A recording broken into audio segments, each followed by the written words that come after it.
শুভ সকাল আমার প্রিয় বন্ধুরা, তোমরা সবাই কেমন আছো? আশা করছি তোমরা সবাই খুব ভালো আছো। তোমাদের আশীর্বাদে আমরাও বেশ ভালো আছি। তো তোমাদের কাছে ছোট্ট একটা রিকোয়েস্ট থাকলো, ভিডিওটা প্রথম থেকে শেষ পর্যন্ত দেখার। অবশ্যই তোমাদের ভিডিওটা দেখার পর ভালো লাগবে। ভালো যদি লেগে থাকে অবশ্যই তোমরা একটা লাইক, কমেন্ট, শেয়ার করে প্লিজ তোমাদের দিদিভাইয়ের পাশে থেকো। তো সকাল সকাল দেখো আমাদের গ্রামের মেয়ে বউদের যে বাসি কাজগুলো থাকে সেগুলো দেখো আমি সেরে নিচ্ছি। তো যেহেতু আমার জ্বর হয়েছিল তারপর থেকে না প্রচণ্ড আমার শরীরটা খারাপ। তো তাড়াতাড়ি ঘুম থেকে না কিছুতেই উঠতে পারি না, শরীরটা এতই দুর্বল লাগে, কোনো কাজে না মন লাগে না, ভালো লাগে না। তো ওই জন্য না বেশ কয়েকদিন ধরে শরীরটাও অসুস্থ। কিন্তু অসুস্থ থাকলে তো চলবে না, উঠে তো ঘরের সমস্ত কাজগুলো তো সারতে হবে। তো যেহেতু আমার তো সেরে দেওয়ার আর কেউ নেই, তোমরা তো জানোই শাশুড়ি মা থাকলেও উনি এখানে থাকে না, তো ঘরে এমন কেউ নেই যে আমার শরীর যদি অসুস্থ হয়ে যায় মানে আমার পাশে থাকার।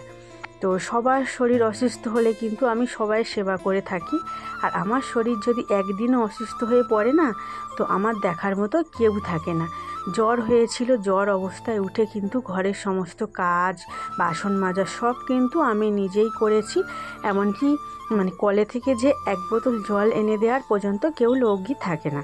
তো তোমাদের দাদাভাই তেমন একটা মানুষ না যে বইয়ের কষ্ট হলে যে আমার হাতে হাত মিলিয়ে কিন্তু কাজটা করে দেবে। ও কিন্তু কোনো কাজই করতে চায় না, ওর কাজটাই নিয়ে ও ব্যস্ত থাকে। যাই হোক, এই কথাটা নিয়ে বারবার কিন্তু তুললে সংসারে অশান্তি হয়। তো আমি চাই না আমার সংসারে অশান্তি হোক। তো আমি যেমনই পারি, ভগবান কিন্তু আমাকে, জ্বরটা না আমার একদিনই হয়েছিল, তার পরের দিন কিন্তু আমি এতটাই সুস্থ হয়ে গিয়েছি, আমি বুঝতেও পারিনি যে তার পরের দিনকে আমার শরীরটা সত্যিই সুস্থ হয়ে যাবে। ওপরে না মাথার ওপর আমার ভগবান সত্যিই রয়েছে। তো তার জন্য দেখো জ্বরটা একদিনের মধ্যেই কিন্তু সুস্থ হয়ে গিয়েছি। কিন্তু তার পরের দিন থেকে জ্বরটা না থাকলেও শরীরটা ভীষণই খারাপ, কাজকর্ম করতে ভীষণ কষ্ট হচ্ছে, আর এমনকি না কোনো কাজই ভালো লাগছে না। তো যাই হোক দেখো সমস্ত কাজগুলো আমি দেখো একটা একটা করে নিলাম, ঝাড় দিয়ে দোকানটা খুললাম, তারপর পাখিদেরকে কিন্তু খেতে দিলাম। তো খেতে দিয়ে মেয়েটা কিন্তু ঘুম থেকে উঠে পড়েছে, ও দেখো বসে বসে দেখো খেলা করছে। আর আমি দেখো যেহেতু আমাদের মেঝে বিছানা পাততে হয়, এগুলো কিন্তু তুলতেও আমাকে হয়। তো তোমাদের দাদাভাই কিন্তু একদমই তুলে দেয় না। তো দেখো আমি কিন্তু দোকানে কাস্টমার সামলাতে যাচ্ছি একবার করে, আর একবার করে এসে দেখো একটা করে কাঁথা, একটা করে ব্ল্যাঙ্কেট আমি দেখো এভাবে কিন্তু ভাঁজ করছি। তো যখন আমি দোকানে বসে থাকি কোনো কিন্তু কাস্টমার আসেই না। তো যখন আমি কোনো কাজ ঘরের মধ্যে এসে করতে যাই সেই কাজটা কিন্তু করতেই পারি না, তখনই যেন যত কাস্টমার এসে যেন হাজির হয়ে যায়। তো দেখো ঘরের মেঝে বিছানাটা তুললাম, তারপর জানো তো ওই যে একটাই ঘর, তো চারিদিকে বোতল, তারপরে কোনো পেতেন রয়েছে, তার নিচে না ভীষণ বালি ধুলো পড়ে। তো সেগুলো একটু হাতে সাহায্যে সরিয়ে সরিয়ে কিন্তু ঝাঁট দিয়ে দিলাম, দিয়ে দেখো একদম কিন্তু পরিষ্কার করে নিচ্ছি। তো আমার যেহেতু ঘর মোছার যে লাঠিটা ছিল না সেটা কিন্তু আমার ভেঙে গিয়েছে। ওগুলো না বেশি দিন হয় না জানো তো, ওগুলো লোহার তো একটু জং লাগলেই ওই লাঠিটাই ভেঙে যাবে, তারপরে জিনিসটা কিন্তু নষ্ট হয়ে যাবে। তো বেশ কয়েকদিন ধরে কিন্তু আমি হাতের সাহায্যে কিন্তু ঘরটা মুছছি। আমার ভীষণ অসুবিধা হয় জানো তো, ওই যে হাত দিয়ে না ঘরটা মুছতে গেলে, তো কিন্তু হাতে যদি ঘরটা মুছি কিন্তু ওই লাঠিটার সাহায্যে থেকেও ওই হাতে মুছলে ঘরটা কিন্তু বেশ পরিষ্কার হয়। তো তারপর দেখো আমি ঘরের কোণ থেকে আমি সমস্ত ময়লাগুলো কিন্তু বের করে দেবো। তো তোমরা দেখতে থাকো, আমি ঘরের ভেতরটা পরিষ্কার করে ঝাঁট দিয়ে নিই।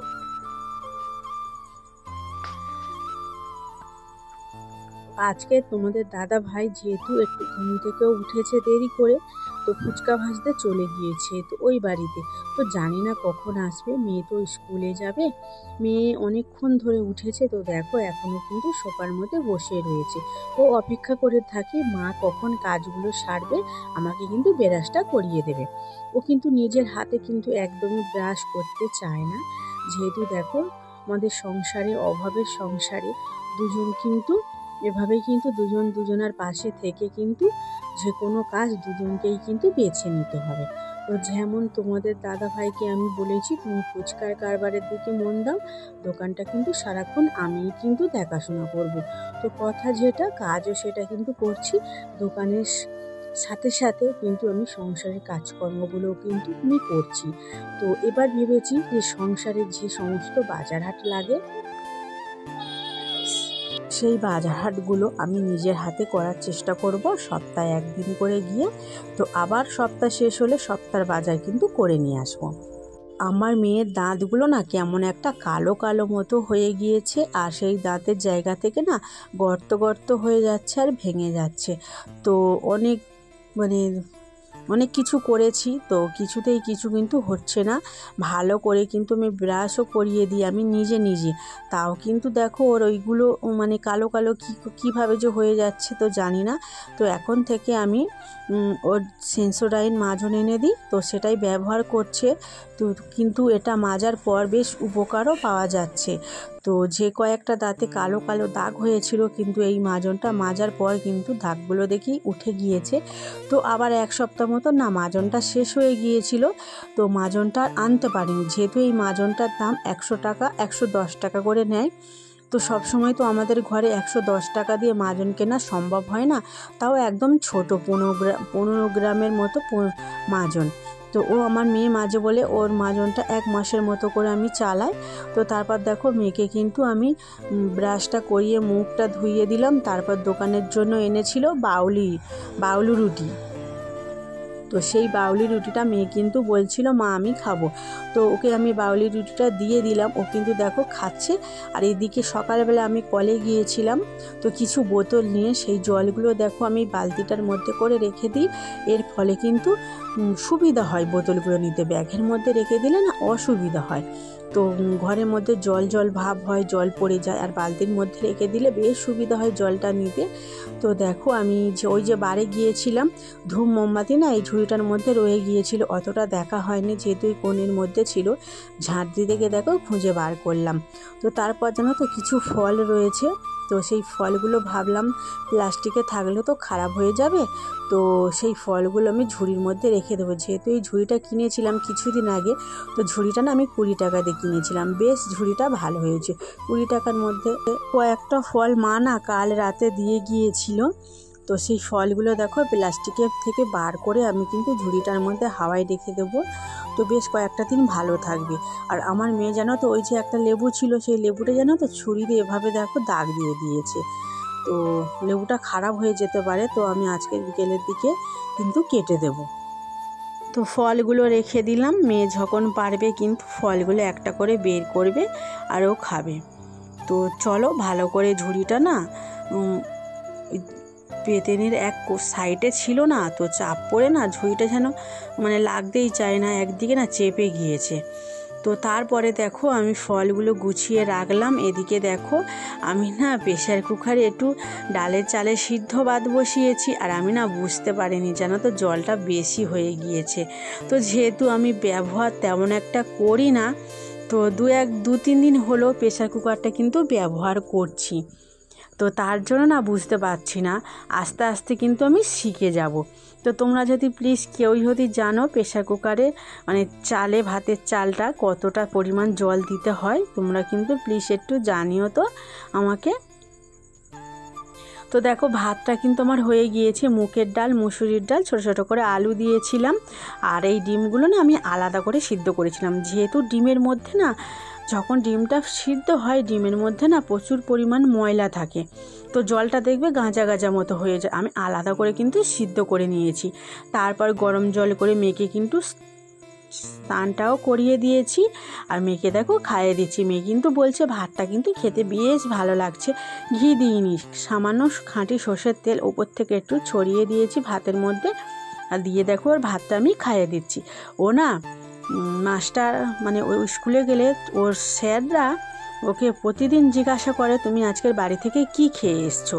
তো ও একদিন দুধ বিস্কুট খেয়ে যায়, কোনো দিন ম্যাগি বা কোনো দিন মুড়ি পান্তা এগুলো কিন্তু খেয়ে যায়।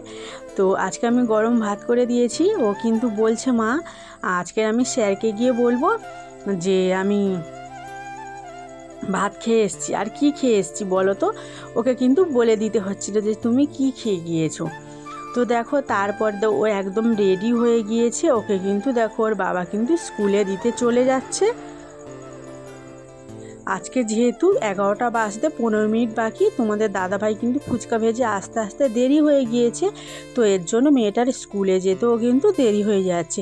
যেহেতু আমার মেয়ে পড়ছে পিপিতে, তো ওর এখনও বয়স পূর্ণ হয়নি বলে ও কিন্তু পিপিতে যাচ্ছে। আমি ওকে কিন্তু নামি দামি স্কুলে কিন্তু ভর্তি করতে পারিনি, ওকে কিন্তু সরকারি স্কুলেই ভর্তি করিয়েছি। তো আবার সামনের বছর না ও পিপিতেই থাকবে। তো দেখো তারপর জানো তো, আমি আজকের গাছে বেশ কয়েকটা ফুল পেয়েছিলাম। তো ঠাকুরকে দেখো সেবাটা করে নিলাম। আর বেলি ফুলের মালা না কিন্তু আমি কিনেছিলাম 4টে, দোকানে দিয়েছি 3টে আর ঘরে দিয়েছি 1টা। তো আজকে রান্না বলতে কাল রাতের না ভাত অনেকটা পরিমাণ বেঁচে গিয়েছিল, সেই ভাতে আমি জল দিয়ে রেখে দিয়েছি পান্তা করে। আর দেখো আলু ভাতেটা মাখিয়েছি কত সুন্দর করে, কাঁচা পেঁয়াজ দিয়েছি, কাঁচা লঙ্কা দিয়েছি, আর শুকনো লঙ্কা না পুড়িয়ে আলু ভাতটা মাখা করেছিলাম, বেশ ভালো লেগেছে খেতে। তো খাওয়া দাওয়ার পরে তারপর আর কোনো ভিডিও করা হয়নি। তো একদম চলে এসেছি, এখন ঘড়ির কাঁটায় বাজে 10:30। তোমাদের দাদাভাই এসে বলছে আমি কিছু রান্না করেছি কি না। তো দেখো তোমাদের দাদাভাই কোনো কিছু বলে যায়নি, তো তার জন্য রান্না করা হয়নি। ভেবেছিলাম ও যদি বলে প্রেসার কুকারে করে বসিয়ে দেবো। তো বাড়ি এসে বলছে থাক আর ভাত খাবো না, মুড়ি খাওয়া হোক। তো 3টে ডিম একসাথেই ভেজেছি একটা করে। তো আমরা 3জনে মিলে খাচ্ছি। আর মেয়ে দেখো দুধ করে দিয়েছি, দুধ আর বিস্কুট দিয়েছি, ও কিন্তু খাচ্ছে। তো আজকের ভিডিওটা তোমাদের কিন্তু কেমন লাগলো অবশ্যই কিন্তু তোমরা জানিও। তো দেখো আমাদের খাওয়া দাওয়া কমপ্লিট হয়ে গিয়েছে। এবার কিন্তু দেখো মেঝেতে বিছানাটা কিন্তু আমি করে নিচ্ছি। মেয়ে দেখো ঘুম পেয়ে গিয়েছে, ফোনটা একটু দিয়েছি, ও ফোন দেখছি। আর আমি এদিকে কিন্তু বিছানাটা করার পর ও কিন্তু ঘুমিয়ে পড়বে। তো অবশ্যই তোমরা জানিও, কমেন্ট করে একটা লাইক করো। আর আমার চ্যানেলটাকে কিন্তু সাবস্ক্রাইব করতে ভুলবে না, প্লিজ প্লিজ করে। নতুন বন্ধুরা আমার চ্যানেলটাকে সাবস্ক্রাইব করো, ভিডিওটা দেখো, একটা লাইক করো, কমেন্ট করো, শেয়ার করো। আর একটু ভালোবাসা দিয়ে যেও সুন্দর একটা কমেন্টের মাধ্যমে। তো তোমাদের কমেন্টগুলো আমার ভীষণ পছন্দ হয় জানো তো। যেসব বন্ধুরা আমাকে কমেন্ট করো আর আমার পাশে আসো তাদেরকে জানাই আমার তরফ থেকে অনেক অনেক ভালোবাসা। তোমরাও সবাই ভালো থেকো গো, আমাকে এত সুন্দর কমেন্ট করো। তো দেখো আজ তবে আসছি, কাল অবশ্যই তোমাদের সাথে দেখা হবে। Tata, bye bye, good night.